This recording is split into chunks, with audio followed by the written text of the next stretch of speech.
Hello class seventh social science में आज हम पॉलिटिकल साइंस पोर्शन का चैप्टर नंबर 5 हम करेंगे और इस चैप्टर का नाम है वुमेन चेंज द वर्ल्ड।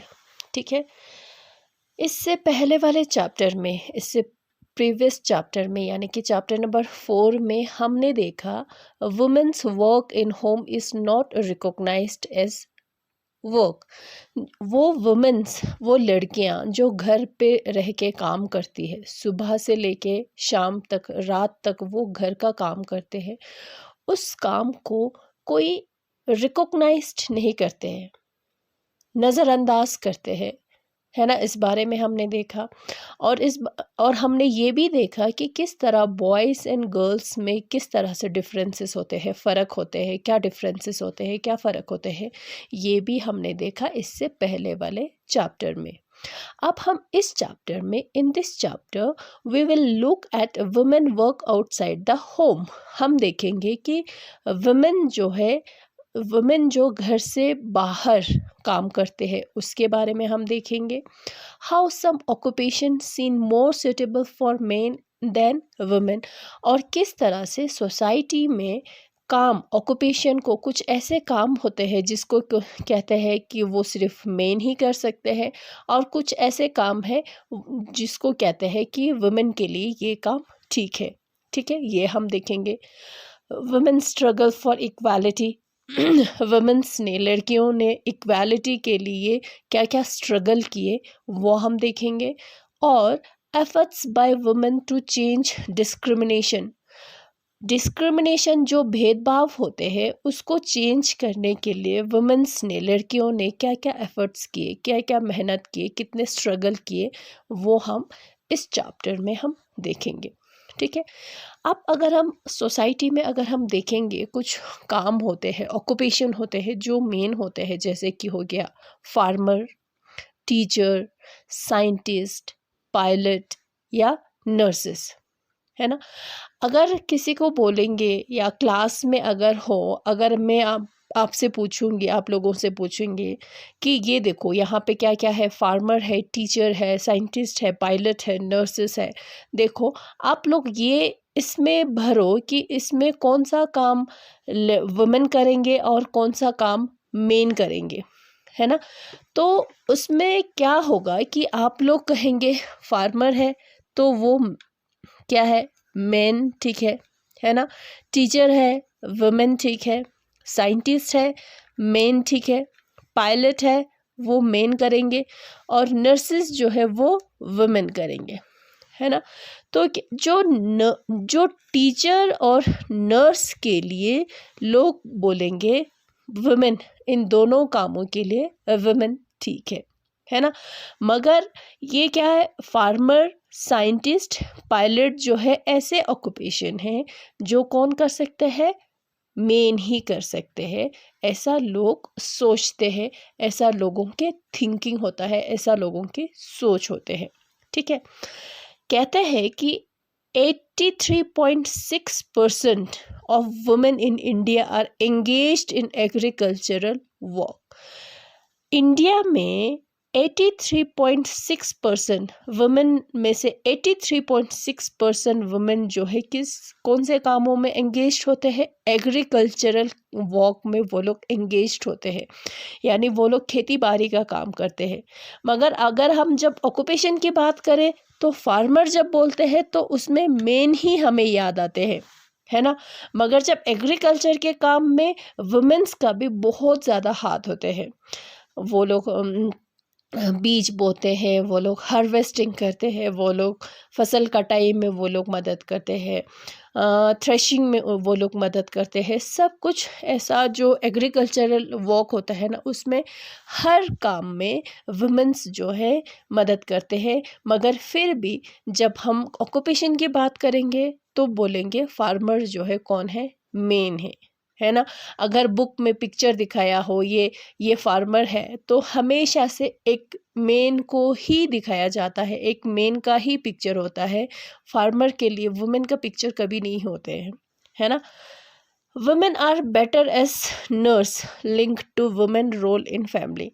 लोग सोचते हैं नर्स के लिए वुमेन ठीक ठीक है, ऐसा सोचते हैं। मगर वो किससे लिंक किया हुआ है? जो फैमिली में जो वुमेन का रोल होता है, वुमेन का क्या रोल होता है? घर की देखभाल करना, बच्चों की देखभाल करना, एल्डर्स की देखभाल करना, है ना।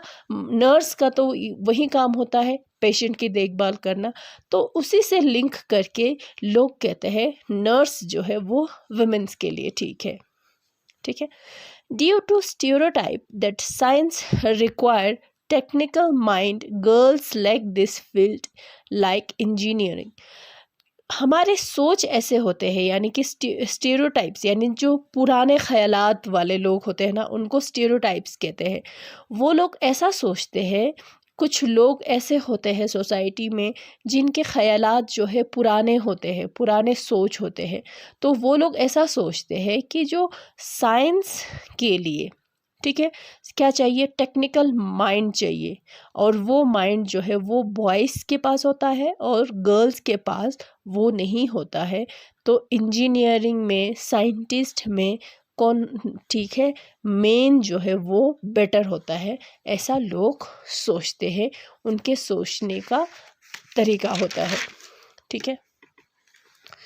Stereotype, when we believe that people belonging to particular groups based on religion, wealth, language are bound to have certain fixed characteristic or can do a certain type of work। Stereotype यानी कि हम सोचते हैं कि उसमें हम सोचते हैं कुछ ऐसे काम, कुछ ये जो काम जो है कुछ पार्टिकुलर कुछ लोगों पे ही फिक्स्ड होता है, सारे लोग जो है वो काम नहीं कर सकता, ऐसा सोचते हैं स्टीरियोटाइप में, ठीक है।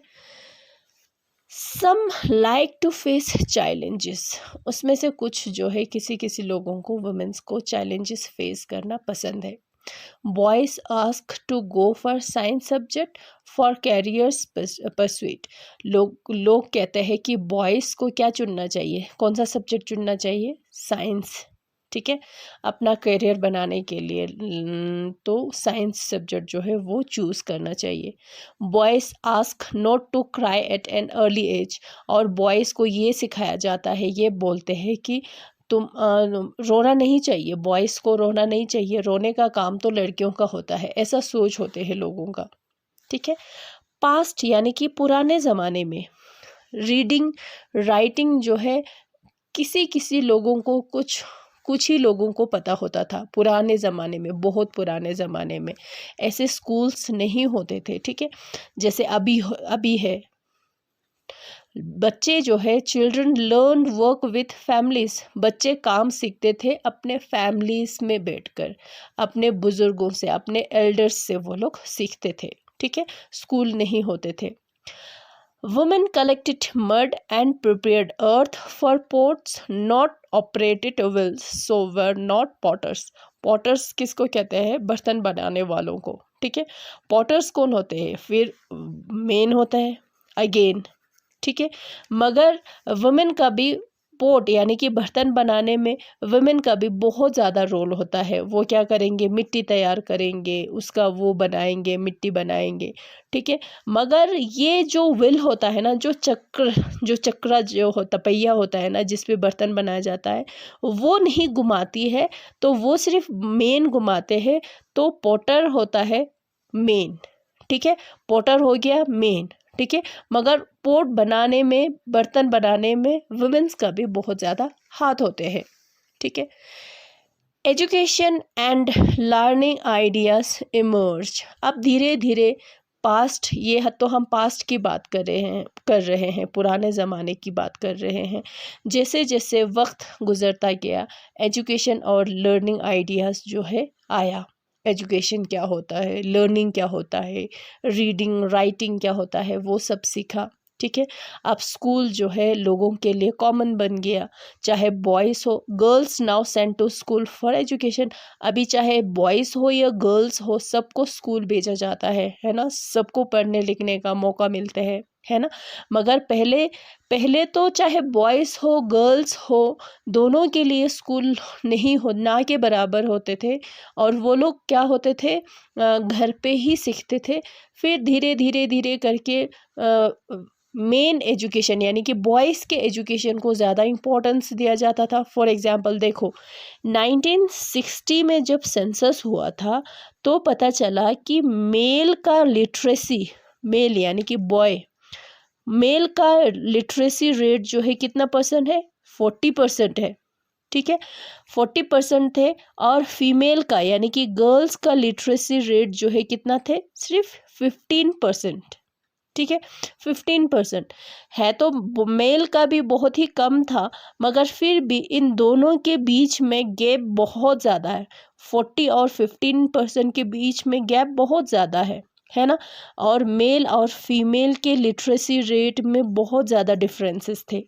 फिर अगेन जब 2001 में जब सेंसस हुआ तो पता चला कि मेल का लिटरेसी रेट जो है 40 से इंक्रीज होके 76 आ गया, और फीमेल का लिटरेसी रेट जो है वो इंक्रीज होके 64 तक आ गया।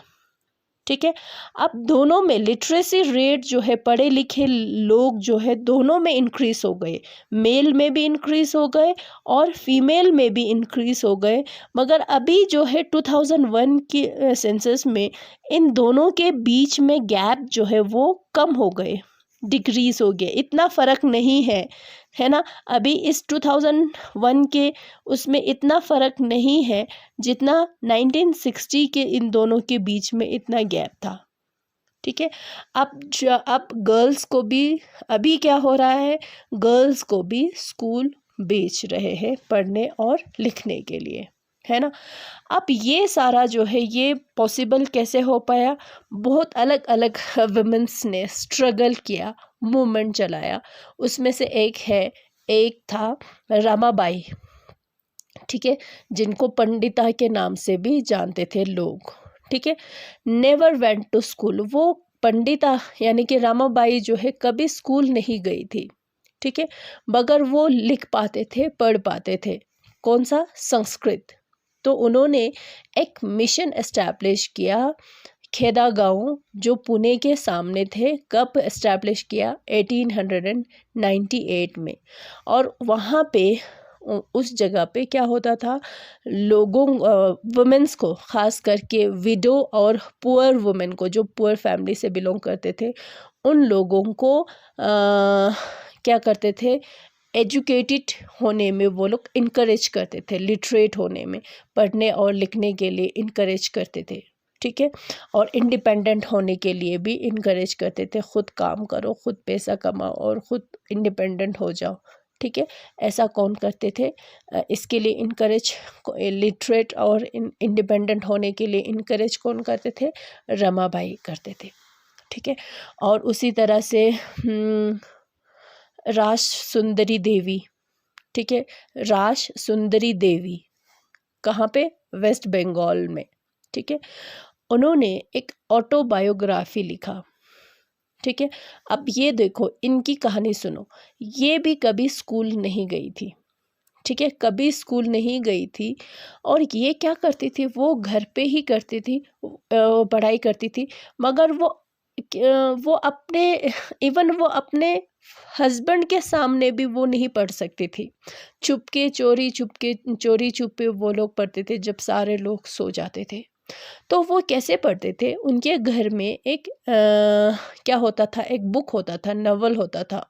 ठीक है, जिसका नाम चेतना बकवत करके एक नॉवल होता था, बुक होता था। और वो बुक कौन पढ़ते थे, उनका बड़ा बेटा पढ़ता था। जब वो देखती थी उस बुक को, जब वो उनके बड़े बेटे जो है उसको पढ़ते हुए जब वो देखते थे, तो चोरी छुपे उसमें से वो एक पेज निकाल देती थी।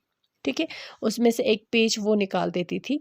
तो उसी जो उनका बेटा जो होमवर्क करता था, वो पेज एक निकालते थे, और उसको देख देख कर उन्होंने पढ़ना और लिखना सीखा। उनका कोई टीचर नहीं था, उन्होंने खुद किसने, रास सुंदरी देवी ने खुद पढ़ना लिखना सीखा। तो उन्होंने क्या किया, एक ऑटोबायोग्राफी लिखा बांग्ला में, और उस बुक का नाम था अमर जीवन। ठीक है, ऑटोबायोग्राफी क्या होता है, बुक होता है जो अपने बारे में जिसमें लिखा हो, अपने लाइफ के बारे में जिस उसमें लिखा हो उसको ऑटोबायोग्राफी कहते हैं।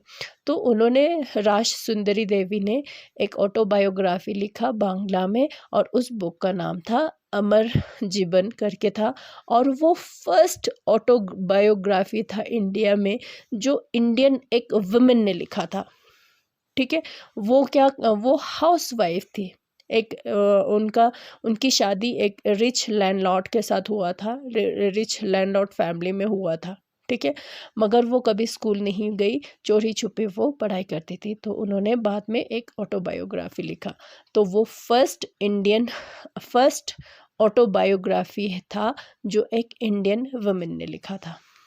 ठीक है, उसके बाद उसी तरह से एक और वुमेन था जिनका नाम था रुकिया सखावत हुसैन। ठीक है, वो भी एक रिच फैमिली से बिलोंग करते थे। उनके फैमिली के पास लैंड बहुत ज़्यादा था, ज़मीन था। ठीक है, तो वो सिर्फ उर्दू उनको पढ़ना आता था, लिखना आता था, रुकिया सखावत हुसैन को, मगर उनको बांग्ला नहीं आता था और इंग्लिश नहीं आता था। ठीक है, और उन्होंने अपने एल्डर ब्रदर, बड़े भाई और बहन की मदद से उन्होंने लिखा। ठीक है, क्या लिखा? एक स्टोरी लिखा जिसका नाम था सुल्तान्स ड्रीम। ठीक है, कब लिखा? 1905 में। और उस सुल्तान्स ड्रीम में एक लेडी लैंड का उन्होंने जिक्र किया हुआ था, और वो ऐसा लैंड था जिसमें वुमेन्स को भी लिबर्टी है, यानी कि आज़ादी है पढ़ने का, काम करने का, इन्वेंशन करने का। ठीक है, इन 1910 she started school for girls in Kolkata, और 1910 में रुकिया सखावत हुसैन ने स्कूल स्टार्ट किया, स्कूल बनाया, किनके लिए? गर्ल्स के लिए। कहाँ पे? कोलकाता में। तो इस तरह से बहुत सारे ऐसे वुमेन्स थे जिन्होंने स्ट्रगल किया था वुमेन्स एजुकेशन के लिए। ठीक है, गर्ल्स लिविंग स्कूल क्या होता था कि गर्ल्स जो है, लड़कियां जो है, स्कूल जल्दी है वो लोग स्कूल छोड़ देते थे। ठीक है, किस लिए छोड़ देते थे? ज़्यादातर लड़कियां जो है कितने साल तक स्कूल जाते थे? सिर्फ 4 साल तक जाते थे। ठीक है, वुमेन्स में तो सिर्फ 3 साल जो है वो उनको स्कूल जाने के लिए उनको मौका मिलता था, उसके बाद वो लोग स्कूल छोड़ देते थे। ठीक है, किस लिए छोड़ देते थे? School lack of school proper school नहीं होते थे, टीचर्स नहीं होते थे, ट्रांसपोर्टेशन फैसिलिटीज़ नहीं होते थे, इन जिसकी वजह से उनको स्कूल छोड़ना पड़ता था। और कभी कभी क्या होता था, जो स्कूल का जो एजुकेशन का जो फ़ीस होता था ना, वो बेयर नहीं कर पाते थे। फैमिली कहते थे कि इतना फ़ीस हम नहीं दे पाएंगे, तो लड़कियों का स्कूल जो है वो छुड़वा दो। ठीक है, ऐसे ही छोड़ने के लिए देते थे, उनको मजबूर कर देते थे। Children leave school as they are discriminated. कभी कभी स्कूल में क्या होता था? डिस्क्रिमिनेशन होता था कास्ट के नाम पे, या ऐसे मेन वुमेन्स के, बॉयज़ गर्ल्स के नाम पे डिस्क्रिमिनेशन होते थे, तो इस वजह से भी स्कूल छोड़ना पड़ता था गर्ल्स को। Women movement. अब वुमेन्स ने क्या किया? स्ट्रगल किया यानी कि मूवमेंट चलाया। ठीक है, इम्प्रूवमेंट ख़ास करके कहाँ पे? हेल्थ में लीगल रिफॉर्म्स के लिए उन्होंने किया, हेल्थ के लिए, वुमेन्स के हेल्थ के लिए, और वायलेंस के लिए, जो लड़कियों पे अत्याचार होते हैं ना, उसके लिए उन्होंने क्या किया? मूवमेंट चलाए। Women movement individual and collective efforts. उसमें किसी कोई इंडिविजुअल भी वुमेन जो मूवमेंट करते थे, और उसमें कलेक्टिवली भी करते थे, बहुत सारे वुमेन्स भी उसमें पार्टिसिपेट करते थे। ठीक है, अवेयरनेस, लोगों में अवेयरनेस पैदा करते थे, जागरूक करते थे। वो किसके ज़रिए? स्ट्रीट प्लेस के ज़रिए, है ना, जो नुक्कड़ में जो प्ले होता है ना, वो सॉन्ग्स के ज़रिए, पब्लिक मीटिंग्स होते थे। ठीक है, डिस्क्रिमिनेशन के अगेंस्ट उन्होंने फ़ाइट किया, जो भेदभाव होते हैं उनके लिए उन्होंने उनके अगेंस्ट वुमेन्स ने फ़ाइट किया, जैसे कि प्रोटेस्ट किया, वॉइस आवाज़ उठाए। ठीक है, वायलेशन के लिए, जो लॉस के, कानून का जो वायलेट हो रहे हैं उनके ख़िलाफ़ उन्होंने आवाज़ उठाया। पब्लिक रैलीज उन्होंने निकाले, जुलूस निकाले। ठीक है, जस्टिस उन्होंने मांगा, न्याय मांगा कैंपेन जो है कैंपेन उन्होंने चलाया, जिससे न्यू लॉज जो है नए कानून बनाने पे मजबूर किए। लीगल प्रोटेक्शन उन्होंने मांगा। Protest against sexual harassment at work place, काम में जो काम के वहाँ पे जो प्लेस पे जो लड़कियों के साथ सेक्सुअल हरासमेंट होता है उनके खिलाफ उन्होंने प्रोटेस्ट किया। एजुकेशनल इंस्टीट्यूशंस में जो वहाँ पे होते हैं उनके खिलाफ उन्होंने आवाज़ उठाया। ठीक है। Women group spoke for dowry death, तो डाउरी की वजह से डेथ होते हैं, जो डाउरी यानी कि जो दहेज के नाम पे दहेज नहीं देते हैं तो डेथ हो जाते हैं। ये सारे उन सब के उनके अगेंस्ट भी वुमेन्स ने आवाज़ उठाया। कब? 1880s में।